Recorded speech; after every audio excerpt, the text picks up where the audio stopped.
Hello friends, hello my dear students, कैसे हैं? सब ठीक हैं? तो चलिए आप सभी बच्चों का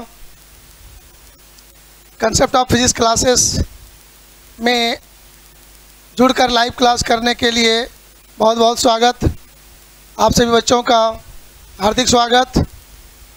आज हम लोग न्यू चैप्टर स्टार्ट कर रहे हैं। कल के अनाउंसमेंट के अनुसार पिछले क्लास में आपको मैंने बताया था कि आपका लाइव क्लास ऐप में होगा और ये क्लास ऐप में हो रही है। तो यहाँ पर थोड़ा हम लोग बातचीत करेंगे ढंग से। ये इंटरनल मामला होगा, यूट्यूब में एक्सटर्नल हो जाता है। यह इंटरनल बात है। यहाँ पर हम लोग अंदर आत्मा की बात करेंगे, आपस की बात करेंगे। तो चलिए हम लोग आज स्टार्ट करते हैं न्यू चैप्टर। और सबसे पहले हम लोग देखते हैं चैप्टर का मीनिंग क्या है।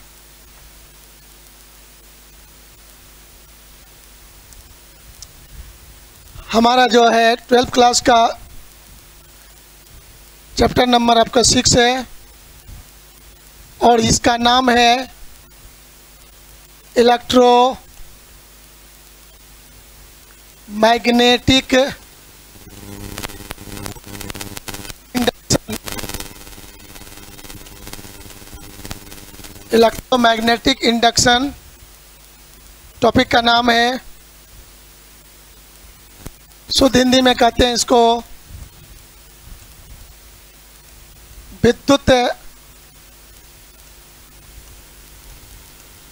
चुंबकीय प्रेरण।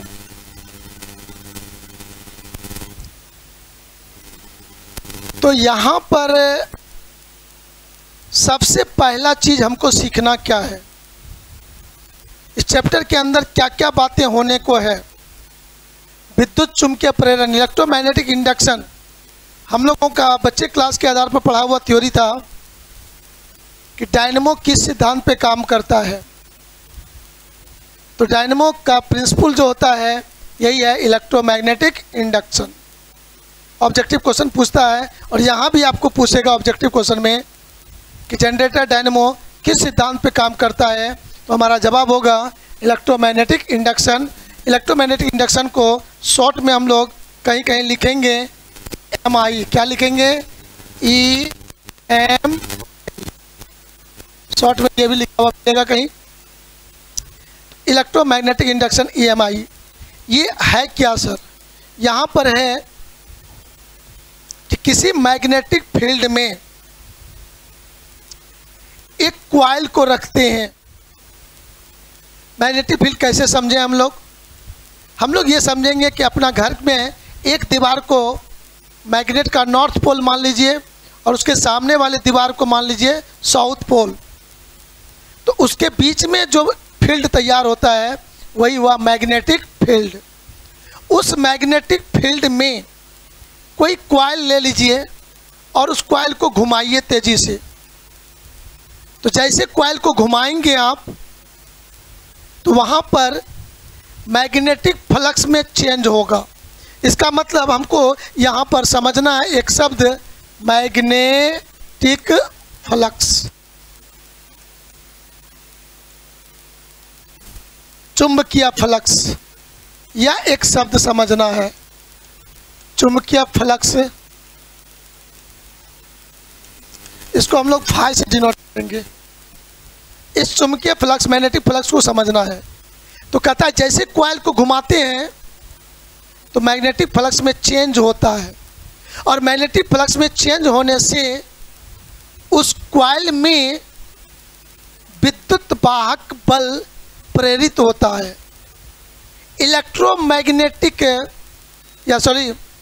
इलेक्ट्रोमोटिव फोर्स इंड्यूस्ड होता है। इसी घटना को कहते हैं इलेक्ट्रोमैग्नेटिक इंडक्शन, विद्युत चुंबकीय प्रेरण। अब दूसरा शब्द यहाँ पर पढ़ना है हम लोगों को, EMF पढ़ा हुआ शब्द है। Electromotive force, electromotive force, electromotive force विद्युत वाहक बल, याद कीजिएगा इसको हम लोग शॉर्ट में बोलते थे ईएमएफ। ईएमएफ इलेक्ट्रोमोटिव फोर्स, इसको डिनोट करते थे ई से। तो ये दोनों शब्द का यूज यहाँ बार बार होगा, मतलब इस चैप्टर का ये दोनों शब्द बहुत ही महत्वपूर्ण शब्द हुआ। इसी दोनों शब्द पर पूरा डिस्कशन हमारा चैप्टर में समाप्त हो जाएगा। तो पहले हम लोग इस टॉपिक पर जाने के बिफोर हम इन दोनों वर्ड पर फोकस करेंगे और आपको दिमाग में सेट करने का कोशिश करेंगे कि आपका सोचने का क्षमता तैयार हो जाए और आप सोचना शुरू कर दें। फार्मूला रटना नहीं है, परिभाषा नहीं रटना है, सोचने के लिए आ जाना चाहिए। ये हमारा सोच होगा। आज के क्लास का मोटो मेरा यही रहेगा डिस्कशन का। आइए गौर से देखते हैं, टॉपिक का हमारा डिस्कशन है। अभी यहाँ पर हम डिस्कस करेंगे। सबसे पहले आपको हम ये शब्द दिमाग में याद दिला देते हैं, इलेक्ट्रोमोटिव फोर्स। तब आपको याद दिलाएंगे मैग्नेटिक फ्लक्स, तब फिर हम लोग इस चैप्टर के अंदर में चलेंगे, प्रवेश करेंगे। तो इस चैप्टर का मीनिंग आपको समझाया था अभी तुरंत कि किसी मैग्नेटिक फील्ड में, मैग्नेटिक फील्ड समझा दिए थे कि नॉर्थ पोल और साउथ पोल को कुछ दूरी पर रखेंगे, एक दूसरे के पैरेलल रखेंगे, उसके बीच में मैग्नेटिक फील्ड उत्पन्न हो गया। उसके बीच में कोई कॉइल को रखेंगे, कॉइल भी आप समझ चुके हैं। कॉइल को रखकर जैसे कॉइल को तेज़ी से घुमाएंगे तो मैग्नेटिक फ्लक्स चेंज होगा। तो पहले फ्लक्स को समझेंगे, अभी हम चेंज कैसे होगा वो भी समझेंगे। चेंज होने के कारण क्या उत्पन्न हो जाता है, इलेक्ट्रोमोटिव फोर्स उत्पन्न हो जाता है, प्रेरित हो जाता है। इसी घटना को कहते हैं विद्युत चुंबकीय प्रेरण। और इसी पर हमारा डायनेमो सिद्धांत का सिद्धांत यही है, डायनेमो इसी सिद्धांत पर काम करता है। मतलब इसके पहले तो पढ़ रहे थे उसमें करंट का भी यूज करते थे और मैग्नेटिक फील्ड का भी यूज करते थे, लेकिन यहाँ पर करंट का यूज नहीं करेंगे, करंट उत्पन्न करेंगे। किसके कारण, मैग्नेटिक फील्ड के कारण। डायनेमो में आप करंट देते नहीं हो, डायनेमो आपको करंट देता है, बस उसको साल घुमाते हैं। घुमाने के लिए जो टेक्निक लगा लीजिए आप, चाहे पेट्रोल इंजन से घुमाइए, डीजल इंजन से घुमाइए, हाथ से पकड़ के घुमाइए, हवा के प्रेशर से घुमाइए, पानी के प्रेशर से घुमाइए, जिस तरह से टरबाइन को घुमा सकते हैं, कॉइल को घुमा सकते हैं, घुमाना आपका काम है। तो चलिए आइए हम लोग आगे बढ़ते हैं। इलेक्ट्रोमोटिव फोर्स ये क्या है सर? हम बच्चे लोग यहाँ देखते, हम लोगों को याद होना चाहिए, हम लोग के पास ये टॉपिक है। हम लोगों ने पढ़ा था कि सर एक सेल लेते हैं, सेल को सर्किट से जोड़ देते हैं। सेल का इंटरनल रेजिस्टेंस को हम लोग याद कीजिए स्मॉल आर मानते थे, आंतरिक प्रतिरोध।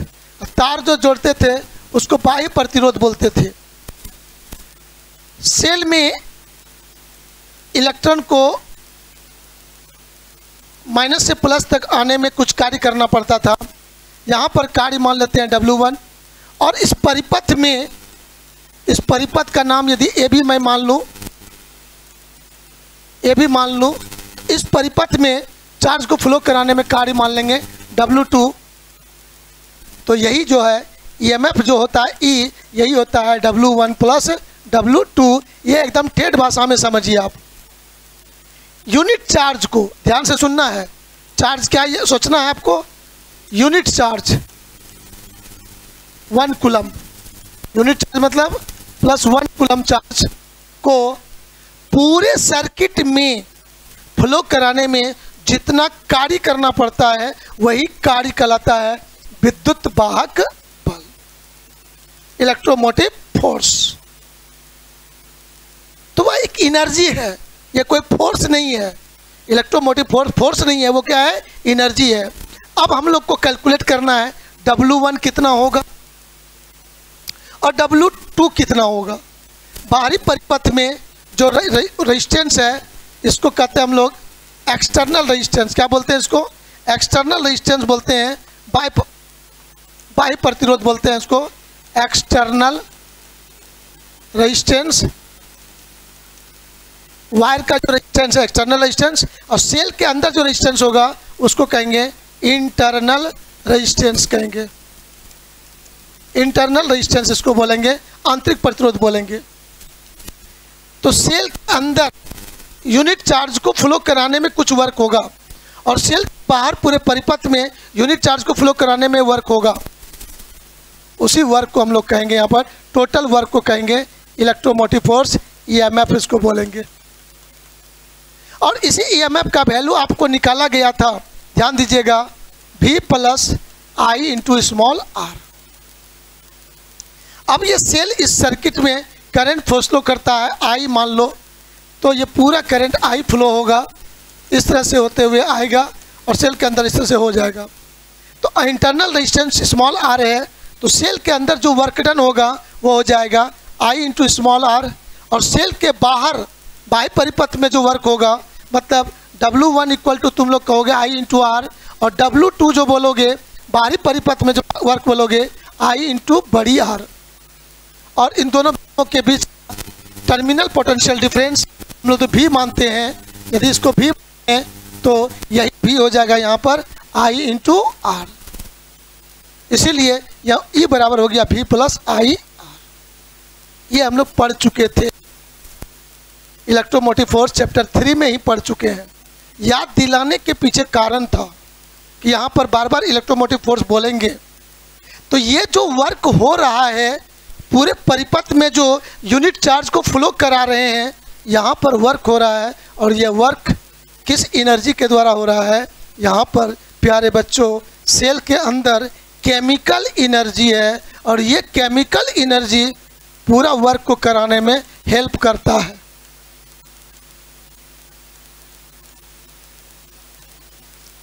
लेकिन डायनमो में क्वाइल होता है, वहाँ कोई केमिकल नहीं होता है। तो डायनमो में भी ईएमएफ होता है, ऐसा नहीं कि खाली सेल में होता है। डायनमो का जब क्वाइल घूमता है ना मैग्नेटिक फील्ड में, तो वहाँ भी ईएमएफ होता है, लेकिन वहाँ ये फार्मूला नहीं होता है। हम इतना बात बक्के कि आपके दिमाग में ईएमएफ शब्द आ जाना चाहिए, मेमोरी में। ईएमएफ क्या है, इलेक्ट्रोमोटिव फोर्स क्या है, विद्युत वाहक बल क्या है। तो पूरे सर्किट में यूनिट चार्ज को फ्लो कराने में जो टोटल वर्क डन होता है, वही टोटल वर्क डन या टोटल जो एनर्जी खर्च होता है, वही इलेक्ट्रोमोटिव फोर्स होगा, विद्युत वाहक बल होगा। सेट हुआ मन में बात? यस। अब हम इसको छोड़ते हैं और आगे चलते हैं।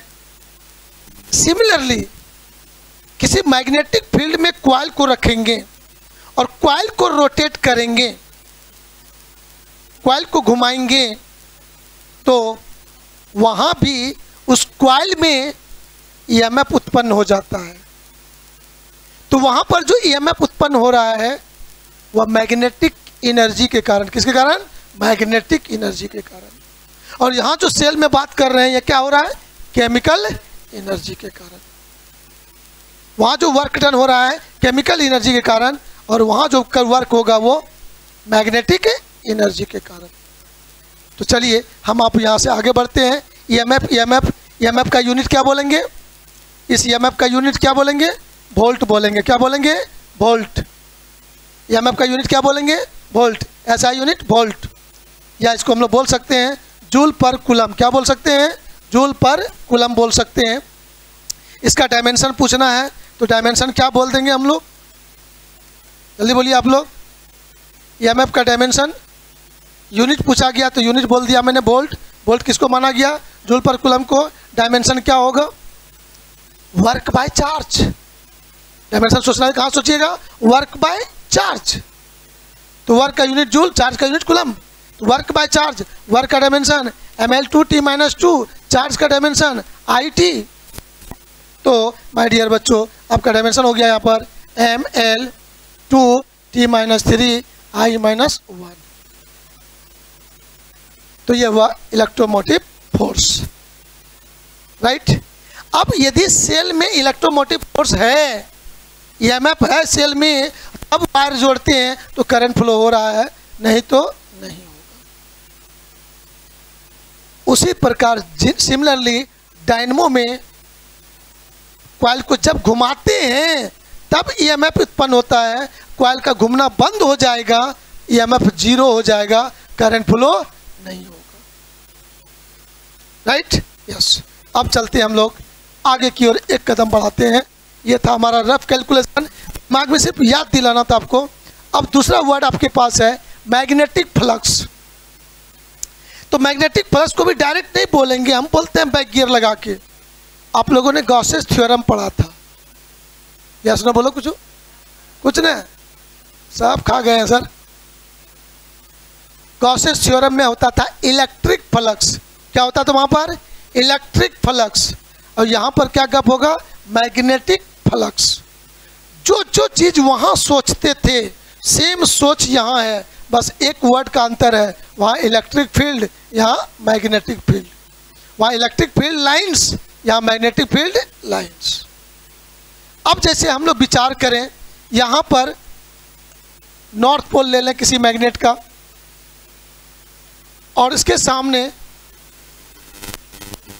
साउथ पोल रहेगा, तो नॉर्थ पोल से साउथ पोल की ओर फील्ड लाइंस गुजरेगा इस तरह से।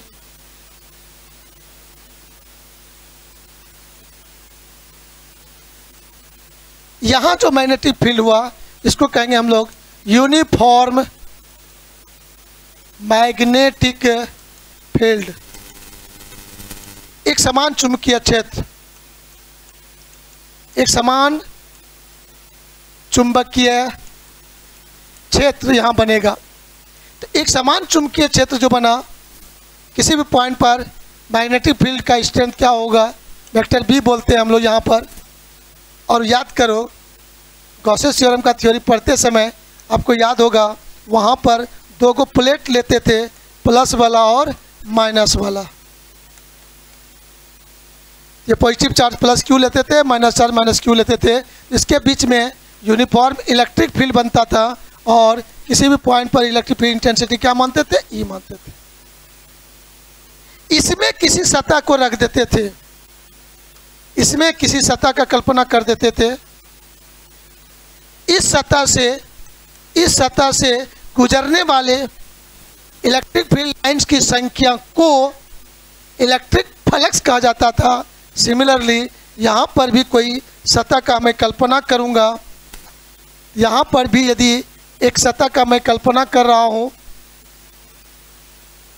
इस सतह से गुजरने वाली फील्ड लाइंस की संख्या को मैग्नेटिक फ्लक्स कहते हैं। क्या बोलते हैं? मैग्नेटिक फ्लक्स बोलते हैं। अब आपको थोड़ा सा और याद दिलाते हैं। इस पूरे सतह का छोटा सा एरिया को काट कर लेंगे। इस छोटे से एरिया का एरिया लेते हैं डीए। इस सतह के नॉर्मल लाइन में, नॉर्मल दिशा में एरिया वेक्टर डीए लिखते हैं। इलेक्ट्रिक फील्ड का दिशा ये है, इलेक्ट्रिक फील्ड इंटेंसिटी का दिशा। तो इस सतह से संबद्ध इलेक्ट्रिक फ्लक्स जो होता था, याद आ जाएगा आपको, तुरंत याद दिला देंगे। इलेक्ट्रिक फ्लक्स लिखते थे, आपको याद आ जाएगा, सिंबल लिखे थे डी साई। क्या लिखे थे? डी साई।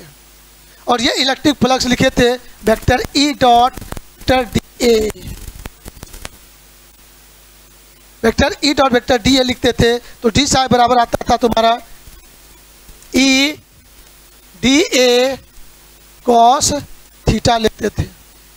तब पूरे सरफेस से संबद्ध इलेक्ट्रिक फ्लक्स लेना था, तो डी साई को इंटीग्रेट कर देते थे, तो ये हो जाता था साई बराबर, तो हम लोग लिखते थे ई ए कॉस थीटा। डी ए का इंटीग्रेशन क्या हो जाता था? ए। पूरे सरफेस का एरिया हो जाता था क्या? ए हो जाता था। ये था इलेक्ट्रिक फ्लक्स। हम लोग बच्चे क्लास में, सॉरी, चैप्टर नंबर 1 में पढ़े थे इलेक्ट्रिक फ्लक्स। वही इलेक्ट्रिक फ्लक्स से रिलेटेड थ्योरम था गॉसेस थ्योरम। इलेक्ट्रिक फ्लक्स पढ़ने बाद गॉसेस थ्योरम पढ़ते थे। तो यहाँ पर भी चलिए आइए, इलेक्ट्रिक फ्लक्स का बात आपका समाप्त करता हूँ मैं। ये याद दिला दिया, याद दिला के मैं इसको छोड़ रहा हूँ। अब हमारा गप यहाँ पर होगा मैग्नेटिक फ्लक्स। तो यहाँ पर भी मैं ये कहने जा रहा हूँ कि यहाँ पर छोटे से सरफेस का यहाँ भी कल्पना करो आप लोग। पूरा सतह है, सतह का पूरा का एरिया हम लोग ए बोलेंगे, लेकिन इसका स्मॉल सरफेस का एरिया क्या बोलेंगे? डी ए बोलेंगे। और इस सतह का नॉर्मल लाइन कल्पना कर लो इस दिशा में है, ये normal to the surface, normal to the surface हो गया। तो नॉर्मल का लाइन इधर हुआ और मैग्नेटिक फील्ड का लाइन इधर हुआ आपका, मैग्नेटिक फील्ड का दिशा इधर हो गया आपका, मैग्नेटिक फील्ड वेक्टर बी हो गया, नॉर्मल लाइन इधर हुआ। तो प्यारे बच्चों आपको याद रखना है किसी भी सतह का सरफेस का जो एरिया वेक्टर होता था वेक्टर डी एल लिखकर उसमें क्या मार देंगे, एरो मार देंगे। मतलब एरिया डी ए है उसको यूनिट वेक्टर से गुना कर दीजिएगा, वेक्टर डी ए बन जाएगा। इसको हम लोग बोलेंगे एरिया वेक्टर। क्या बोलेंगे इसको, एरिया वेक्टर बोलेंगे इसको।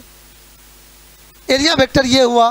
मैग्नेटिक फील्ड वेक्टर बी, तो यहाँ पर वेक्टर बी जो तुम्हारा हुआ ये हुआ मैग्नेटिक फील्ड हुआ आपका, मैग्नेटिक फील्ड हुआ, इस मैग्नेटिक फील्ड हुआ। तो अब हम लोग कहेंगे दोनों के बीच का एंगल क्या है, vector B and vector D A के बीच का एंगल आपको यहाँ पर फिगर से थीटा दिख रहा है। तो माय डियर बच्चों मैग्नेटिक फील्ड वेक्टर बी और एरिया वेक्टर वेक्टर डी ए का डॉट प्रोडक्ट जो होगा वह बताएगा इस स्मॉल सरफेस से गुजरने वाले फील्ड लाइंस की संख्या। तो स्मॉल सरफेस से गुजरने वाले फील्ड लाइंस की संख्या को ही कहते हैं मैग्नेटिक फ्लक्स। क्या बोलेंगे, मैग्नेटिक फ्लक्स। उस मैग्नेटिक फ्लक्स का कैलकुलेशन होता है, यहाँ पर देखेंगे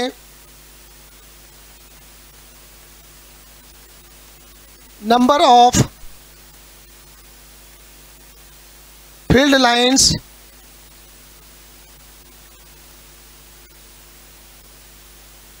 magnetic field lines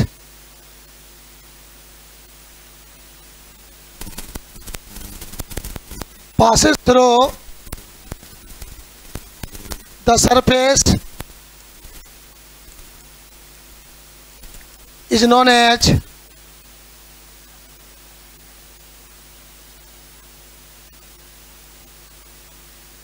magnetic flux.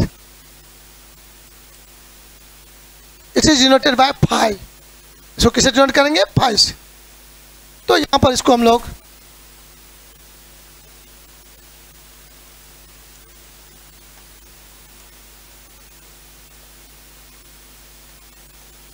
किसी सतह से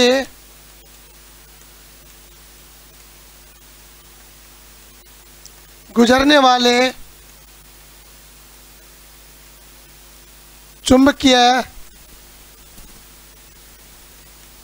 क्षेत्र रेखाओं की संख्या को उस सतह से संबद्ध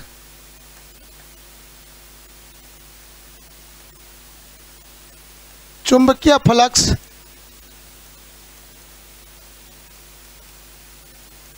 फ्लक्स कहा जाता है।